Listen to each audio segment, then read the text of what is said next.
Boa noite a todos e a todas. Mais uma vez a gente está aqui nessa live para falar um pouquinho sobre Evangelho, para falar um pouquinho sobre algumas reflexões. E vamos começar com a leitura de harmonização.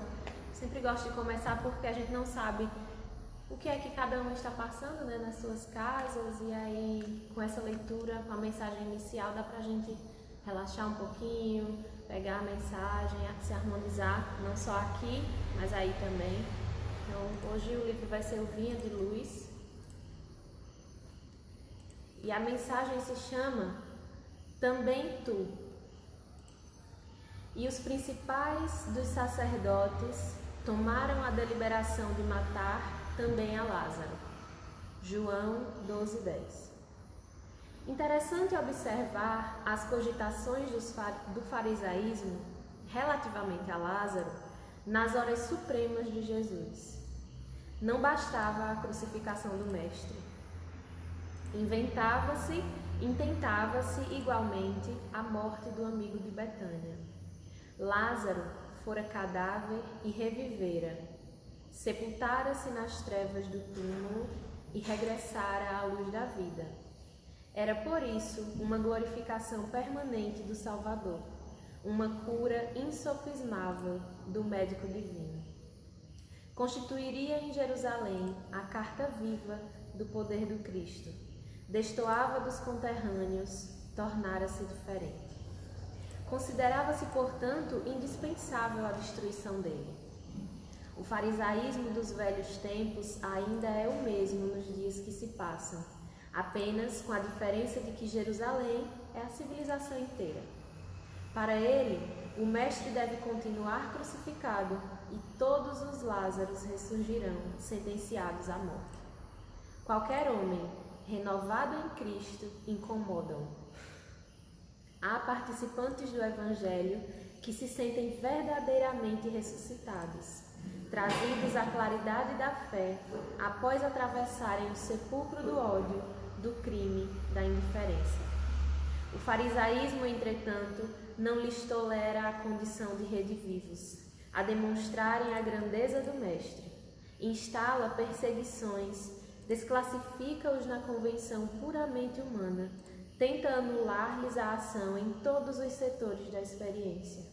Somente os Lázaros que se unam ao amor de Jesus conseguem vencer o terrível assédio da ignorância. Tem, pois, cuidado contigo mesmo.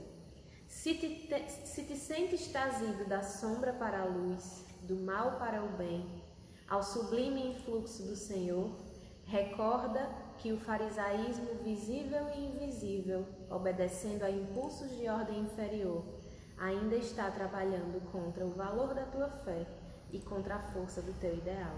Não bastou a crucificação do Mestre, também tu conhecerás o testemunho. A mensagem foi Também Tu, do livro Vinha de Luz, pelo Espírito Emmanuel. E, como sempre, ela diz muito sobre o tema da noite, sempre está muito vinculado, está muito harmonioso com o tema que nós vamos tratar, quando fala aqui que Lázaro não foi aceito, mesmo sendo um espírito redivivo, mesmo sendo uma pessoa que já estava se apartando da sua parte ruim, dos seus lados sombrios, digamos assim, e a sociedade não aceita pessoas que querem se regenerar e querem mostrar que se regeneraram. O farisaísmo ainda muito presente, né? O farisaísmo é o quê? As pessoas que se sentem detentoras de toda a religião, de toda a verdade absoluta dessas religiões, e aí acabam fazendo como os fariseus na época de Jesus, que se diziam detentores dessa verdade, e, portanto, eles diziam quem era o correto, quem era o errado, quem era o pecador, quem era a pessoa que não poderia sair das condições em que estava. E isso é muito pertinente com o que nós vamos falar hoje, mas vamos pegar, eu gosto mais de pegar o caminho da solução e não somente da análise do que é o erro, do que é o pecado, mas de como a gente pode sair dele. E como é que os Espíritos, como é que o Evangelho, a Boa Nova, nos fala sobre essas mudanças, essas transformações. E é sobre isso que nós vamos falar hoje. O título que escolhemos, né, para essa live, para essa palestra, é bem-aventurados os devedores em condição de pagar. E tem uma frase, eu gosto muito de ir anotando coisas sobre as leituras que eu vou fazendo, os livros, e aí eu vou pegando algumas partes, vou anotando para não esquecer, e depois, lá na frente, algumas dessas partes fazem sentido. E esse sentido pode não ser conhecido na hora, mas depois eu vou lembrar e aquilo vai se encaixar em algum momento da minha vida. E tem uma frase que ela é bem emblemática, não é de um livro espírita, não é da Bíblia, mas é de um livro feito por um pastor evangélico. O nome dele é Rob Bell. E ele escreveu o livro O Amor Vence. Esse livro ele é muito didático quando ele fala sobre o Evangelho de Jesus. E ele vai traçando algumas situações na vida cotidiana das pessoas e explicando como é que nós podemos chegar até o reino de Deus de acordo com essas experiências cotidianas. E ele diz assim, ele fala muito, ele briga muito, né, conflita com esse farisaísmo que diz que é detentor de toda a verdade, que diz que o Evangelho é só para aqueles que são bons e não para aqueles que pecam, que o Evangelho é para aqueles que em toda a sua existência não cometem erros. Mas vejam, a contradição nisso, quando você aponta e diz que o Evangelho é para as pessoas que não cometem erros, você já está cometendo o maior, que é destruindo a condição das pessoas de chegar até aquela mensagem. A mensagem que não é para um, para dois, para três, é para todos nós. E aí esse pastor, ele tem uma frase bem emblemática que eu achei no livro, que diz assim: um evangelho que ensina a nunca pecar, nunca será satisfatório. E por que que ele nunca será satisfatório? Esse evangelho que ensina a nunca pecar. Porque nós somos constituídos de erros. Eu não gosto nem de usar a palavra pecado, né? Porque o pecado é o quê? Um momento errado. O pecado é algo que a gente desliza no meio do caminho. E as pessoas colocam um peso tão grande nessa palavra que acaba destruindo a noção que as pessoas deveriam ter sobre ela, deveriam ter sobre os erros. E aí ele puxa esse gancho e diz que esse evangelho que ensina a nunca pecar, esse evangelho farisaico, que diz que nós não estamos regenerados enquanto nós não destruímos todo o nosso erro, ele nunca será satisfatório. Pelo menos aqui, pelo menos nessas condições que nós estamos aqui, hoje. Nessa transformação interna, na transformação externa que o mundo está passando. E aqui todos erramos, então o Evangelho não é para nós? Nós não poderíamos estar aqui falando sobre ele, chamando as pessoas para essa partilha que é a Boa Nova? Ele diz que isso não pode acontecer, que esse Evangelho ele não é satisfatório. E nós não estamos falando de relativizar as coisas e de dizer que uma coisa é certa quando na verdade ela é errada. Não é isso. Não estamos defendendo que as verdades, os ensinamentos de Jesus, os ensinamentos do Espiritismo não devem ser seguidos. Devem sim, mas nós não podemos destruir ele com esses pesos de que não podemos errar jamais. Porque aí não vai ter ninguém na casa espírita. Não vai ter ninguém nos templos de outras religiões, não vai ter ninguém nas igrejas, não vai ter ninguém falando sobre essas mensagens, porque ninguém vai se sentir apto a fazer essa partilha. E aí o que é que isso causa? Esse medo todo, esse afastamento todo do Evangelho.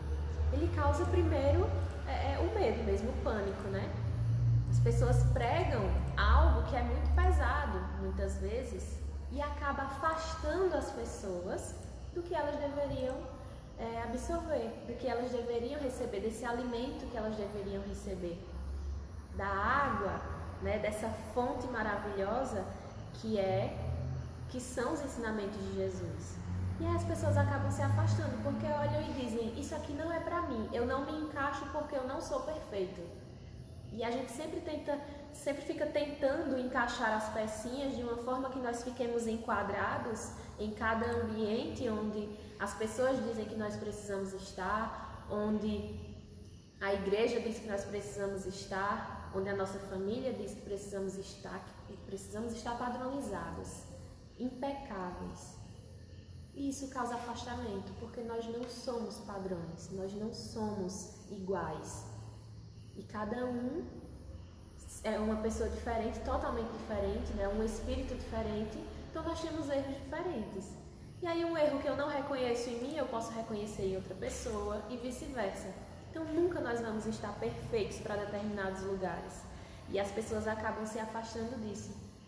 Outra coisa que esse farisaísmo no evangelho lhe causa é ter essa abominação do pecado como algo que vai muito além do que deveria ser e acaba que, sem perceber, compara a força do erro, a força do pecado, com a força da capacidade que Deus tem de nos melhorar, de nos salvar.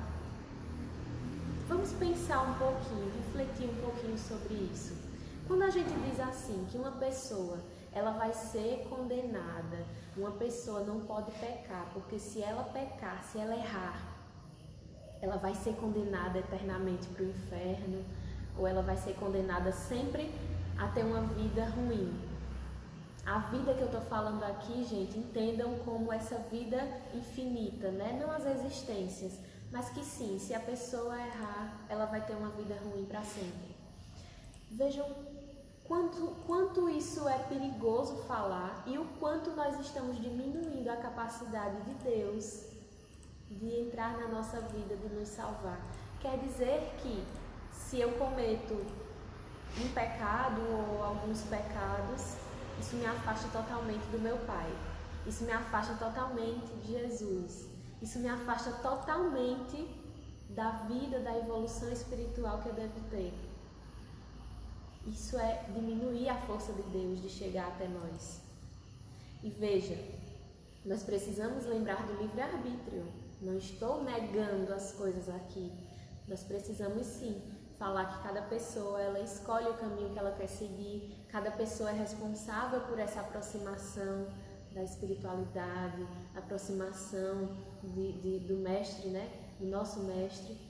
Mas a força que eles têm de chegarem até nós e a força que o poder deles tem de nos salvar, de nos melhorar e de nos dar principalmente oportunidades para a gente melhorar é muito grande. E a gente não percebe quando nós falamos na força desses erros, no peso que esses erros trazem para muitas pessoas, que nós estamos olhando para a coisa errada. Nós estamos olhando para algo que é ruim, ao invés de olhar para algo que é oportunidade, para algo que vai além do nosso entendimento, para algo... Imagine, se Deus não conseguir salvar os seus filhos, e Ele disse, né, Jesus falou, que nenhuma ovelha se perderia, que o pastor poderia estar longe, mas se uma ovelha estivesse lá atrás, ele iria voltar para buscar. Porque é assim. Então, quando a gente fala dessa ovelha que está perdida e diz que ela vai ficar perdida para sempre, nós estamos falando da incapacidade do pastor de ir até ela buscar, de ir até ela resgatar. E não é isso que Deus é. Deus não é incapaz. Deus não traz essa sensação de impotência. Ele é potente e Ele vai atrás. Então a primeira coisa, o primeiro passo que nós devemos dar nesse caminho, nessa reflexão, é entender que os pecados não são maiores que Deus, que os erros não são maiores que Deus. E que se nós cometermos alguns deles em uma existência, nós teremos outra e outra e outra e outras como oportunidades para regenerar isso, para reparar isso. Outra coisa que eu gostaria de falar aqui, como eu falei do livre-arbítrio, né? Eu não estou negando que nós temos livre-arbítrio, que nós somos sim responsáveis por melhorar ou piorar a nossa situação, a nossa existência. Mas não existe acaso. Não existe acaso nesses lugares em que nós passeamos na nossa vida. Não existe o acaso quando nós tratamos das nossas responsabilidades, de onde nós estamos buscando tanto o nosso sustento material quanto o nosso sustento espiritual. O sustento que eu falo é a firmeza, a base que nós damos para a nossa vida. E aí muitas vezes nós vamos ouvindo vozes da nossa consciência, muitas vezes nós vamos ouvindo vozes de coisas que nós não sabemos exatamente o que é, mas que nos leva a caminhos meio tortos. Mas não existe acaso, principalmente quando nós estamos conectados com essa mudança interior, com essa mudança exterior. Então nós devemos lembrar que esse acaso, ele não é coisa que é condizente com o Evangelho, condizente com o que Deus tem para nós.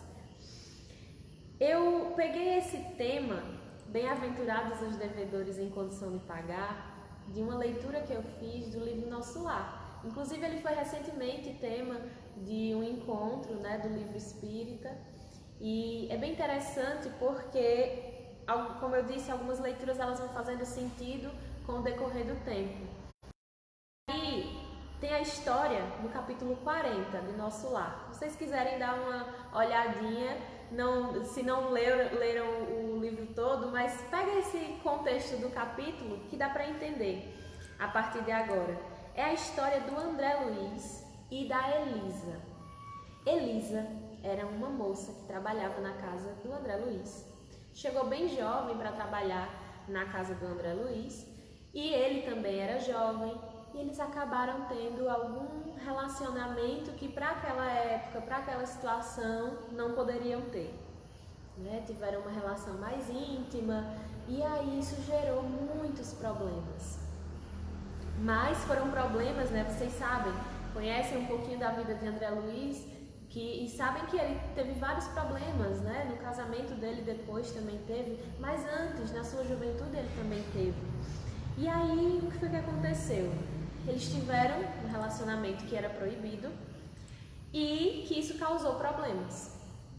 André Luiz era de uma família rica, eles não poderiam ter a imagem dessa família rica manchada e infelizmente a situação com a Elisa não foi favorável e eles acabaram, o pai de André Luiz junto com ele, junto com um amigo, acabaram fazendo com que Elisa se afastasse da família. Não fica muito claro no livro como foi esse afastamento, o que foi que aconteceu exatamente, mas Elisa sofreu muito com isso. E ela acabou ficando numa vida miserável, como nós podemos falar. E aí o que acontece? André Luiz desencarna, Elisa também desencarna, e em um momento do livro, nessa parte do capítulo 40, André Luiz vai narrando que se aproximando das câmaras de tratamento femininas, ele sentiu em um momento uma atração muito forte para aquele lugar. E ele não sabia identificar o porquê dessa atração, mas ele queria chegar mais perto daquele lugar, queria entender mais o que era que estava acontecendo ali, sem saber o porquê. Ele estava acompanhado de Narcisa, quem leu o livro, quem viu o filme ou alguma história sobre o Nosso Lar vai lembrar da Narcisa, uma benfeitora, uma pessoa que orientava muito André Luiz, à medida do que podia. E eles estavam juntos e aí Narcisa levou ele até essas câmaras de tratamento femininas. Chegando lá, conheceu outra pessoa também e ele foi atraído para perto de Elisa. Quando ele chegou perto daquela mulher, ele a reconheceu. Mas naquela situação toda que ela estava, havia recentemente desencarnado, estava em tratamento, Elisa estava cega, não conseguia vê-lo, estava muito confusa até, e ele ficou muito perturbado. Mas antes de chegar até Elisa, ele ficou muito preocupado, ele falou para Narcisa sobre essa preocupação. E aí a Narcisa olha para ele, falando sobre essa atração naquele lugar, e ela diz o seguinte: quando o Pai nos convoca a determinado lugar, é ali que nós devemos estar. Então, por mais confuso que pareça, Se nós estamos conectados no bem, se nós estamos conectados nesse movimento de melhoria, é importante lembrar disso, né? Porque quando nós não estamos sintonizados com esse movimento de melhoria, qualquer coisa que nos chamar vai ser interessante para nós, e não é isso que queremos. Então ela disse isso: quando o Pai nos chama para determinado lugar, é ali onde nós devemos estar. A nossa tarefa está ali. Veja, a constituição da nossa família não é assim? A constituição das nossas amizades, dos nossos laços, não é assim? Nós devemos estar ali. A tarefa está ali para nós. Nós somos atraídos até ela, independente da época. E ainda somos todos os dias atraídos a determinadas situações. Nessa coisa toda que Narcisa falou, nós temos aí algumas observações. Primeiro, as situações elas são bem definidas. Aí voltamos àquele lugar de não existe acaso, existe atração. Existe sintonia, existe harmonia com alguma coisa. Quando nós estamos visando o bem, buscando o bem, a tarefa ela se apresenta. E outro ponto é que o nosso coração ele está aberto para tudo. Mas qual é esse tudo? Para o que nós estamos nos abrindo? O que é esse tudo para nós? O tudo é o bem, o tudo é a resolução de coisas, o tudo é o melhoramento, ou esse tudo está meio conturbado? Nós devemos prestar atenção nisso. E aí, quando Narcisa falou isso, pegou o amigo pelo braço e eles foram juntos, ela não o abandonou. Quando o André Luiz chegou e viu aquela situação da Elisa e ele a reconheceu, ele se sentiu muito perturbado. E aí foi aquele momento de identificar a situação em que ele se encontrava, né? Identificar aquela tarefa, identificar aquele problema, identificar aquele momento de regeneração. E ele sentiu assim uma coisa muito forte, sentiu um misto de sentimentos. André Luiz ele mostra muito, né, na história dele como ele lidava tão profundamente com esses sentimentos que ele tinha, e ele ficou com muito remorso, ele ficou muito ressentido e se sentiu muito arrependido por ver que o resultado das ações dele, quando estava na carne, quando estava na terra, resultaram naquilo, em uma mulher que estava numa situação miserável, e ele se sentiu muito mal. Mas aí é onde está, ele olhou para aquela situação e ele decidiu agarrar aquela situação. Ele disse o seguinte: a dívida agora era inteiramente minha. Cheguei a tremer envergonhado da exumação daquelas reminiscências. Mas, qual criança, ansiosa pelo perdão pelas faltas cometidas, dirigi-me a Narcisa pedindo orientações. Veja, André Luiz ele reconheceu, ele teve aquele momento da responsabilidade assumida pelas coisas que ele tinha encontrado ali. Ele sentiu arrependimento, mas ele ansiou pelo perdão. Ele estava buscando, ele tinha consciência de que ele tinha errado, de que ele estava arrependido. Era muito ruim ver uma pessoa que ele tenha feito mal daquele jeito. E ele estava buscando o perdão daquela pessoa. E aí ele foi pedir orientação a Narcisa de novo, né? A Narcisa acompanhando ele. Então esse também é um ponto muito importante. Quando a gente não sabe muito bem o que fazer com determinadas situações, é importante a gente ter um ponto de apoio e pedir orientação. Seja uma pessoa que é muito próxima da gente, né, da nossa família, seja uma pessoa... todos nós aqui participamos, né, de algumas atividades dos centros espíritas, que nós possamos procurar um orientador, né, o atendimento fraterno, para pedir orientações mesmo de como agir. Isso às vezes evita muitas burradas. E aí, apesar do medo, apesar daquele pesar todo que André Luiz estava sentindo, ele precisava agir. E ele precisava agir sem o sentimento de culpa. E aí Narcisa fala o seguinte: não se entregue a pensamentos destrutivos. Olhou para André Luiz e disse, a primeira coisa que ela falou foi: não se entregue a pensamentos destrutivos. né? Igual uma mãe que olha para um filho e diz: não desista, não vá por esse caminho, não se entregue a essa situação ruim, não vá por esse caminho destrutivo. Eu conheço o seu martírio pessoal, seu martírio moral, de experiência própria. Entretanto, se o Senhor permitiu que reencontrasse agora esta irmã, é que já o considera em condições de resgatar a dívida. Primeira coisa, não se entregue à culpa, não se entregue ao martírio de si próprio, não se entregue ao sentimento destrutivo. Segundo, agradeça a oportunidade que o Senhor está te dando de regenerar aquela situação, de melhorar aquela situação.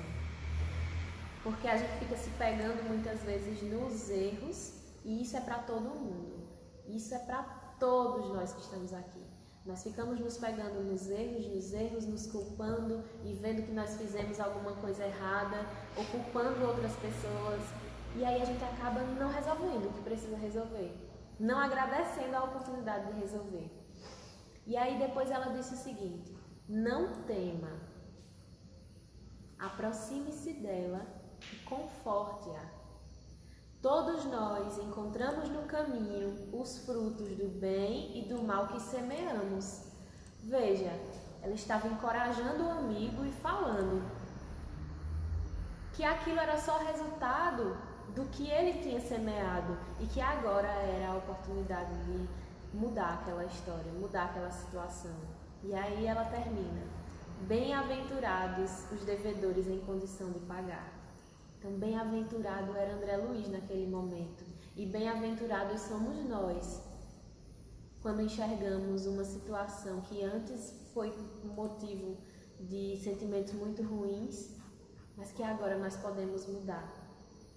E o Evangelho, no capítulo 10 do Evangelho segundo o Espiritismo, tem uma mensagem, e dentro dessa mensagem nós podemos pegar o seguinte fragmento: se vos dizeis espíritas, sede-o, pois, ouvidai o mal que se vos pode fazer, e não penseis senão em uma coisa, o bem que podereis realizar.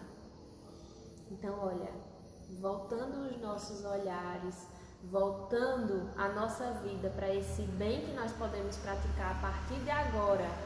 Você que está aí, está pensando muito em algum problema que existe na sua vida, ou alguma coisa de ruim que você tenha cometido, alguma coisa de ruim que alguém tenha cometido contra você, o Evangelho nos mostra, os Espíritos nos orientam, né, segundo a mensagem de Jesus, que nós precisamos pensar em uma única coisa, no bem que nós podemos fazer a partir de agora.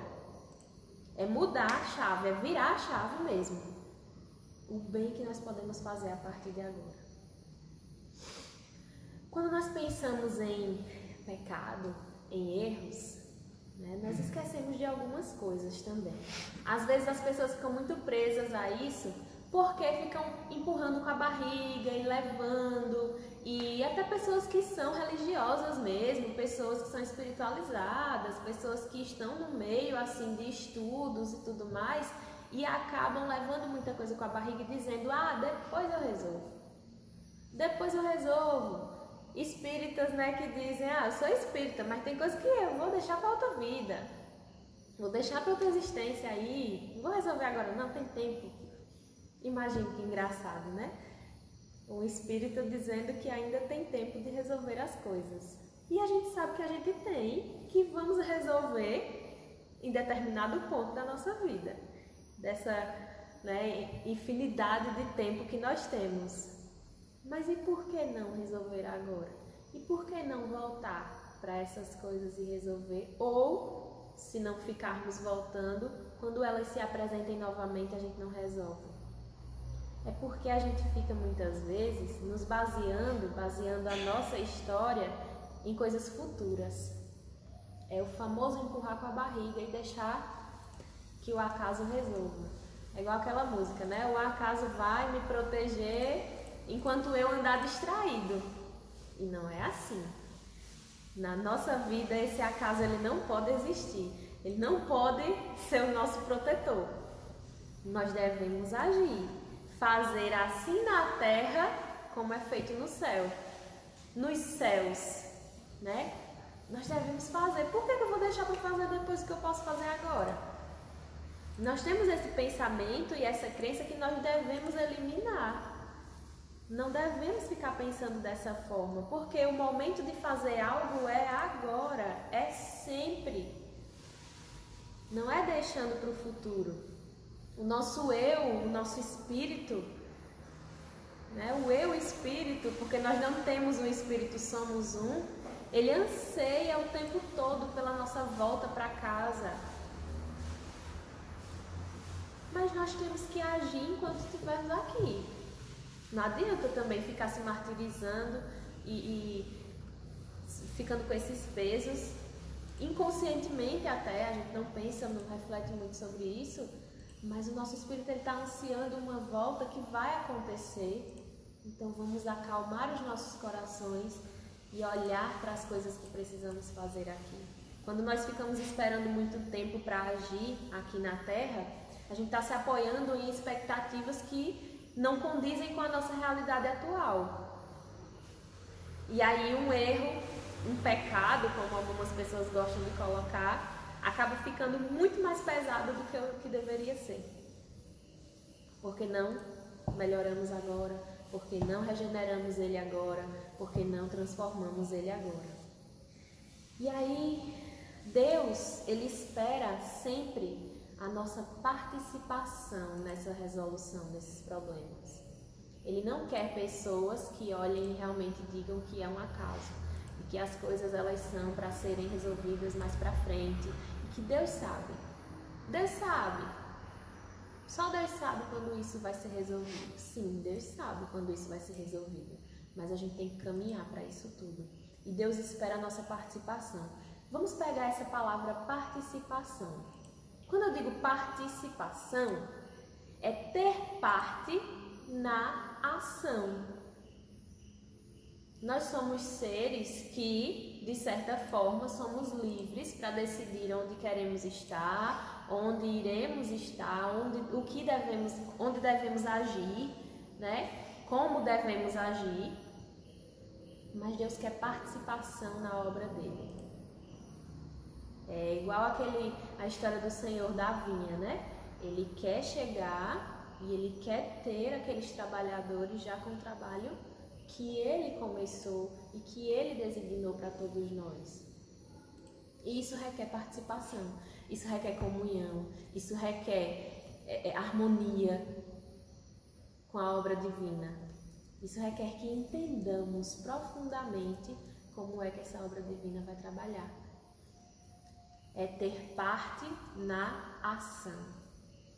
E aí, por que ter participação? Por que ter parte na ação?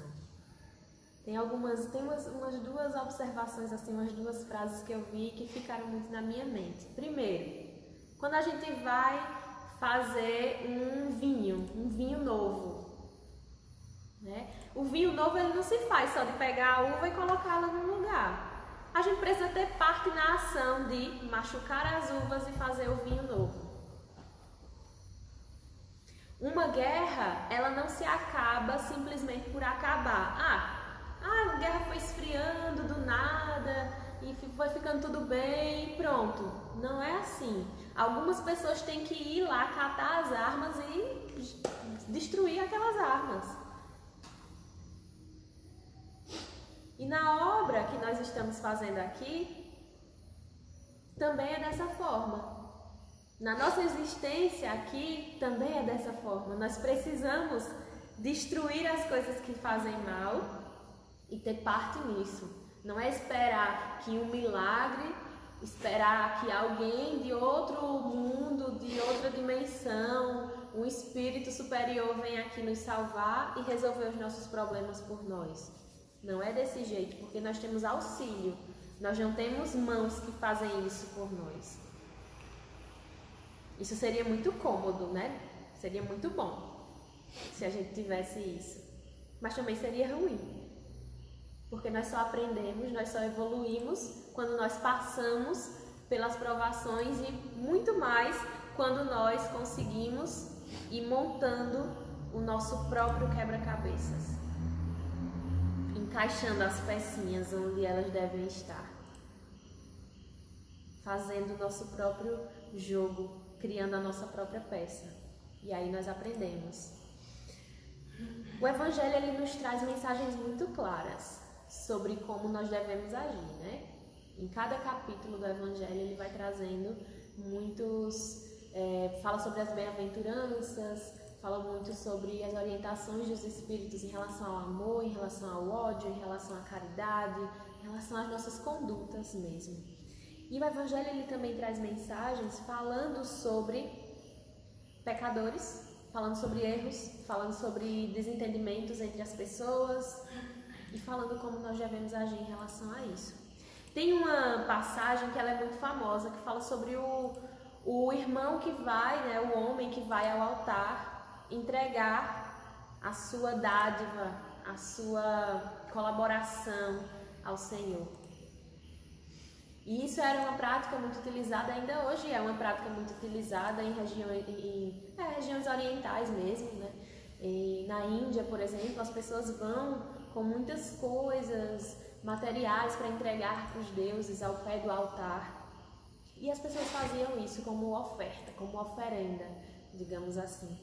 E aí no Evangelho diz o seguinte: se, pois, quando apresentardes vossa oferta ao altar, vós vos lembrardes que o vosso irmão tem alguma coisa contra vós, deixai vossa dádiva ao pé do altar e ide antes vos reconciliar com o seu irmão, e depois voltai para oferecer essa dádiva.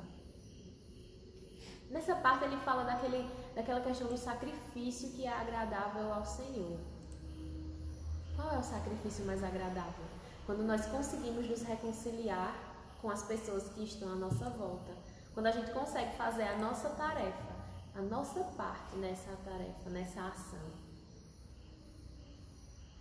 E ele diz: não me traga ainda ofertas. Primeiro vá reconciliar-se com aquele que você fez mal. E por que não ir nos reconciliar com aqueles que nos fizeram mal também? A ação ela pode ser dos dois lados. Ela tem duas vias. E nós podemos fazer isso também. E ele diz: não me traga ainda essa oferta. Traga somente quando você já estiver reconciliado e que o seu coração estiver puro. Que o seu coração estiver acalmado, que o seu coração estiver harmonizado comigo, sintonizado comigo. E só então esse sacrifício ele é agradável ao Senhor. E essa tarefa ela é dura, ela não é fácil, né? De se reconciliar, de regenerar, de transformar uma relação, principalmente quando se trata de pecador, pecado, a pessoa que foi prejudicada, não é fácil, mas nós devemos buscar isso sempre. Isso requer a noção do que precisa ser perdoado em nós, né, do que as pessoas precisam perdoar em nós e do que nós precisamos perdoar nas pessoas. Como eu disse, ela é uma via de mão dupla. Fenelon diz, no capítulo 11, eu vou ler também porque eu quero ser fiel às palavras dele, que são palavras muito bonitas. E ele diz assim: caros irmãos amados, utilizai com proveito essas lições. Sua prática é difícil, mas a alma delas tira um bem imenso. Crede-me, fazei o sublime esforço que vos peço. Amai-vos e vereis bem cedo a terra transformada e se tornar um Elísio, onde as almas dos justos virão gozar o repouso. Essa é a promessa, essa mensagem traz uma promessa de uma terra que vai ser boa para as pessoas que são justas e boas, para as pessoas que precisam nesse momento gozar de uma situação, gozar de um momento que é bom, de justiça, de paz. Isso não é promessa vazia, é promessa baseada no que nós podemos fazer e no que nós vamos fazer. Não sabemos quanto mais vai demorar, não sabemos como isso vai ainda ser difícil para nós, mas a gente sabe o que vai fazer. E a construção dessa terra boa e justa precisa da nossa participação, da parte que nós temos nessas ações. Não somos inúteis, não somos pessoas que estão fora de contexto, estamos exatamente onde precisamos estar. E precisamos olhar novamente.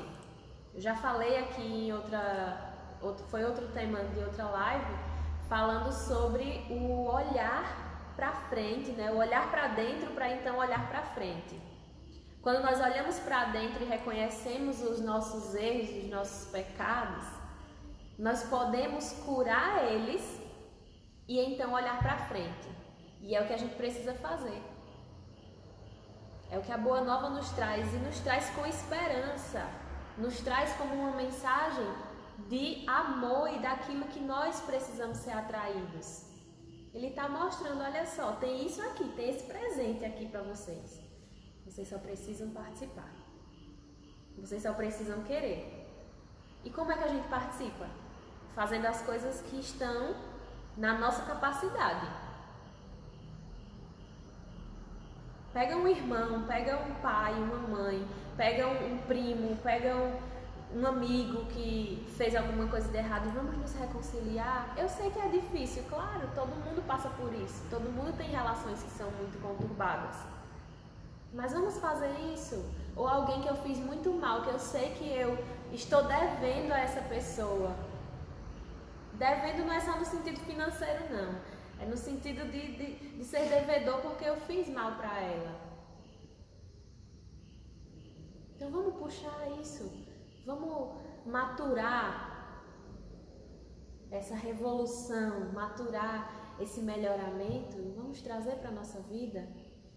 E ele diz: fazei o sublime esforço que vos peço, amai-vos, porque está aí o presente, é só a gente conseguir pegar. É só a gente correr, caminhar, né? Juntos para pegar ele. Jesus nos chama a ser colaboradores de sua obra desde o princípio, desde o início dos tempos da terra aqui. Ele nos chama a ser colaboradores.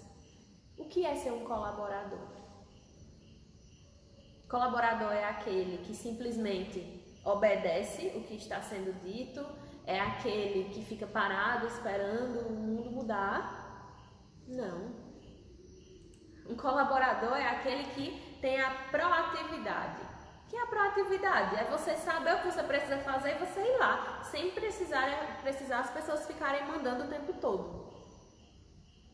E ele espera isso, que nós sejamos colaboradores desde o início dos tempos.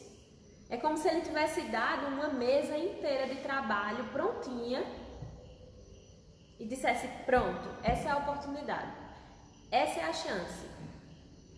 E aí a gente vai lá, erra um pouquinho aqui e ali e ele diz: não, mas você tem outra oportunidade, vamos lá, quero você na minha equipe, quero você no meu time, trabalhando comigo. Ele nunca vai dizer que nós não vamos trabalhar com ele, que nós não vamos ser colaboradores. Mas o que ele pede é que nós sejamos colaboradores primeiro no nosso âmbito pequeno, e aí vamos expandindo. Jesus nos convoca a levar a sério a nossa responsabilidade por cuidarmos uns dos outros, cuidarmos do mundo, cuidarmos de nós mesmos e dos nossos erros, buscando a reparação deles. Então ele nos convida a tanta coisa, né? Mas tudo é voltado para algo comum, para um ponto comum, essa transformação. E aí ele nos chama a cuidar dos outros, do mundo, de nós mesmos. Olha só, quando a gente não cuida de si mesmo, nós ouvimos as pessoas apontando o nosso erro, ouvimos as pessoas dizendo que nós não somos capazes, ouvimos as pessoas dizendo que nós cometemos pecados que vão nos levar para o inferno para sempre. E quando a gente não está cuidando de si mesmo, a gente acredita nisso. E a gente acaba se afundando nisso. Afundando naquele peso lá que eu falei no início. O peso de erros e o peso de interpretações farisaicas. De interpretações que se dizem detentora de toda a verdade e acaba que não é. A verdade está em Jesus, a verdade está nele. Ele é o caminho, ele é a verdade, ele é a vida. Então não devemos ouvir as vozes que vêm dos lados. Vamos parar, respirar, né? Olhar para dentro de nós e então ouvir a voz dele. Mas é normal, num mundo que é de dúvidas ainda, de incertezas, de coisas que são confusas. Uma hora a gente tá bem, outra hora a gente tá mal, outra hora a gente tá mais ou menos e a gente fica oscilando, vindo de um ponto para o outro, um ponto para o outro, e acaba que essas incertezas elas pairam nas nossas mentes, às vezes mais, às vezes menos. E o nosso verdadeiro eu, ele tenta se conectar sempre. É aquela questão da atração. Você sempre é atraído para o mesmo ponto até ter alguma interferência.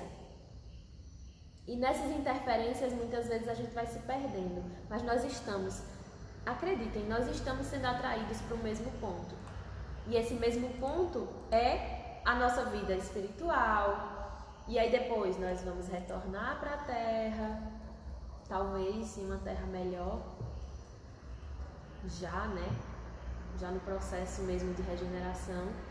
E outras vezes vamos voltar de novo, mas sempre sendo atraídos para o mesmo ponto.